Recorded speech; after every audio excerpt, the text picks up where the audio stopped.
हरि ओम। सबको मित्र हुन सारा, प्रेम होस् जगतैभरि, सबैमा नष्ट होस् अज्ञान, फैलियोस् भक्ति प्रेमले। दुःख दुखी नहुन सारा, कृष्णको प्रेमले गरी, कोरोना नष्ट होस् भन्दै गरौँ भक्ति श्री कृष्णमा। कोरोना नष्ट होस् भन्दै गरौँ भक्ति श्री कृष्णमा। सदा झैं आज पनि श्रीमद् भागवत श्रवण गर्न र भागवतीय गंगामा अवगाहन गर्न उपस्थित हुनुहुने तपाईं सम्पूर्णलाई नमस्कार नारायण। पूर्व प्रसंगमा हामीले यत्वां विमुक्तिदं प्राप्त्य न मुमुक्षय बन्धनात्, हे प्रभु हजुरलाई प्राप्त गरेर पनि मैले मुक्तिको चाहलाई पूर्ण गर्न सकिन, तसर्थ यो मेरो सबैभन्दा दुःखको कुरा हुन गयो भनेर यसरी आफूले आफ्नो पत्नी तपस्वी पतिलाई प्राप्त गरेर पनि मुक्तिको आश्रयको मार्गलाई प्राप्त गर्न नसकेको कुरालाई प्रस्ट्याउनु भएको प्रसंग थियो।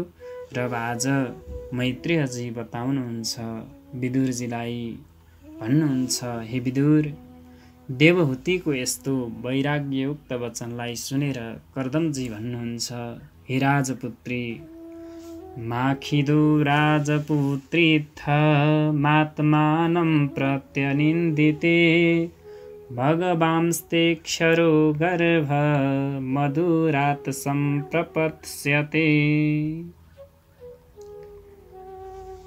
हे प्यारी, तिमी आफूलाई भाग्यहीन सम्झेर खेद नगर, भाग्यरहित सम्झेर खेद नगर। अविनाशी भगवान छिट्टै तिम्रो गर्भमा आउनुहुनेछ। तिमी यम र नियमलाई पालन गरेर व्रतलाई धारण गर, श्रद्धा भक्तिले भगवानको भजन गर। भगवान तिम्रो पुत्रको रूपमा अवतीर्ण भएर हाम्रो यसलाई फैलाउनु हुनेछ र तिमीलाई सांख्य शास्त्रको उपदेश दिएर संसारको बन्धनबाट मुक्त गराउनु हुनेछ। यस्तो पतिको वचनलाई सुनेर देवहूतिले भगवानको भजन पूजन अत्यन्त भक्तिभावद्वारा गर्न लाग्नुभयो। तब 10 मास पूर्ण भयो र कर्दमजीको तपस्याको प्रभावले काठबाट अग्नि प्रकट भए जस्तै देवहूतिको गर्भबाट भगवान प्रकट हुनुभयो। तस्यां बहुतिथं काले भगवान मधुसूदन, कारदमं वीर्यमापन्नो यज्ञेऽग्निरिव दारुणी। त्यस समयमा आकाशमा बाजाहरू बज्न लागे, गन्धर्वहरू गान गाउन लागे, अप्सराहरू नाच्न लागे र देवताहरू पुष्पवृष्टि गर्न लागे। सम्पूर्ण 10 दिशा स्वच्छ भयो, जलहरू निर्मल भए र मनुष्यहरूको मन पनि प्रसन्न भयो।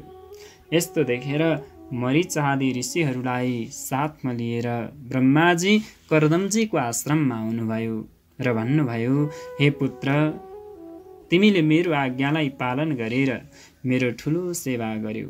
छोराहरूले पिताको यस प्रकार सेवा गर्नु नै शास्त्रोक्त वर्णन गरिएको छ।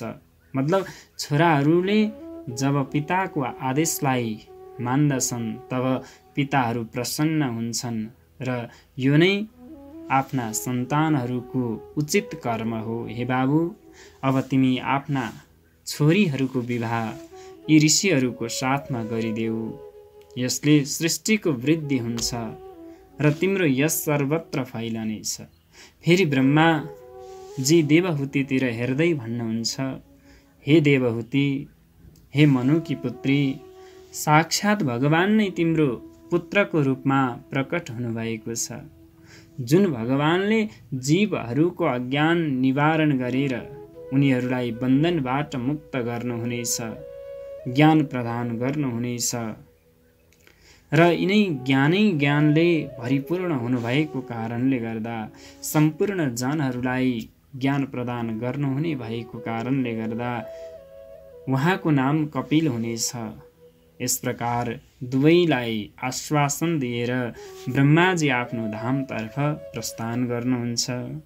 त्यसपछि ब्रह्माजीको आज्ञा अनुसार कर्दम ऋषिले आफ्ना पुत्रीहरूको विवाह ऋषिहरूको साथमा गराइदिनु भयो। मरीचि नाम गरेको ऋषिलाई आफ्नी कला नाम गरेको छोरी दिनुभयो। अत्रिलाई अनसुया, त्यसै गरी अंगिरालाई श्रद्धा, पुलस्त्यलाई हविर्भू र पुलहलाई गति, क्रतुलाई क्रिया, भृगुलाई ख्याति र वशिष्ठलाई अरुन्धति र अथर्व ऋषिलाई शान्ति नाम गरेकी आफ्नी प्यारी छोरी विवाह विधिले अर्पण गर्नुभयो। र कर्दम ऋषिले अब आफ्नो योग्यता अनुसार आफ्ना छोरीहरू ज्वाइँहरूलाई धेरै जे कुराहरू भेट अर्पण गर्न सकिन्छ, भेटका सामग्रीहरू र आफूले दिन सकिएका सामानहरू, आफ्नो जति सम्पत्ति थिए आफूसँग भएको सम्पत्ति अनुसार यथोचित आफ्ना छोरी ज्वाइँलाई प्रसन्न गर्ने सम्पत्तिहरू प्रदान गर्नुभयो।